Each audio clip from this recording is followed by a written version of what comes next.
I've actually got a written speech which is very out of character, but I've had lots of meetings today and I wanted to think about today's exhibition. Can you all see me here? I'm kind of... Come around, gather, and we can talk about children while you're all moving. There's a movement. This is called Occupy the Auditorium. Okay, that's good. And it's great to have so many children here because I've already been doing deals about charging 50 cents per ride. Except I'm not sure about the baby in the background there. Might need a harness, but anyway. Can I say I want to thank you for the opportunity to speak tonight. And I'm going to look at my script here, but some of you I know, and you probably know that I don't keep to scripts because I tend to tell all sorts of really ridiculous stories. I must say, since I've been in law school, most of my stories do not include expletives these days. So I've cleaned up my act, but so it's great to be here.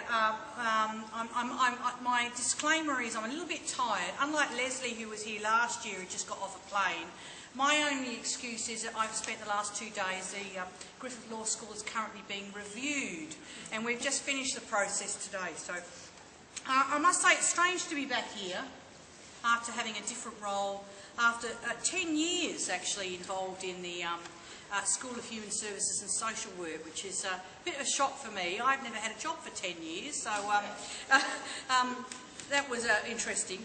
And as many of you would know, that I'm actually at the Griffith Law School now, which is part of Griffith University, folks, at another campus. And this year we ran our first course on disability jurisprudence. And plans are afoot to roll out a graduate diploma of disability studies in law in the near distant future. So this is my opportunity to have a marketing moment. But I want to use this time as an opportunity for reflection.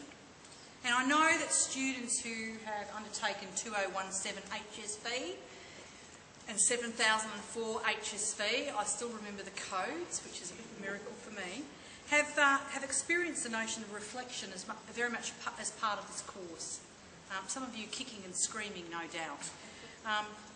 But I wanted to talk about a few things. The first thing I was thinking about when I was writing this at 5 a.m. this morning in the office was what makes disability studies critical.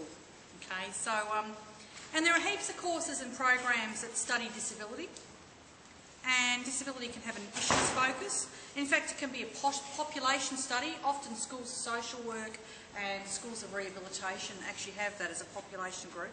But one of the distinguishing features of critical disability studies and international best practice is interdisciplinarity.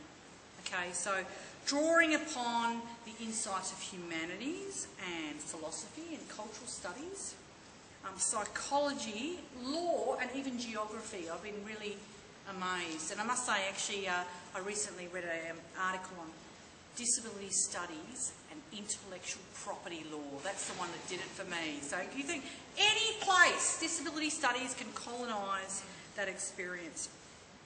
But it's more than this. At the heart, disability studies is a theoretical endeavour, and I want to tell you about why it's a theoretical endeavour. It does seek to capture and interpret the lived experience of disability. And I'll talk about this today. I've just finished one of my classes in disability studies. Theory is complex. There are disagreements about what theory we use. It's obtuse. People say, I don't know how to read your stuff, you use big words. It's disturbing. You make me feel uncomfortable. You talk about certain things that we, should have R ratings on them. We'll talk about that later. But this sense of disturbance and chaos is important because it helps us process not just what we think about disability, but the notion of ableness and difference ourselves, the notion of difference, and how the notion of difference is inscribed in ableist relations. And you might remember, and I don't want to kind of overdo this because I have got a time limit on this, but it was a brawl. I love brawls, particularly when there's nice wine involved. But you might remember, for those of you who did the Disability Theory Philosophy course, that it was a brawl between two activist groups.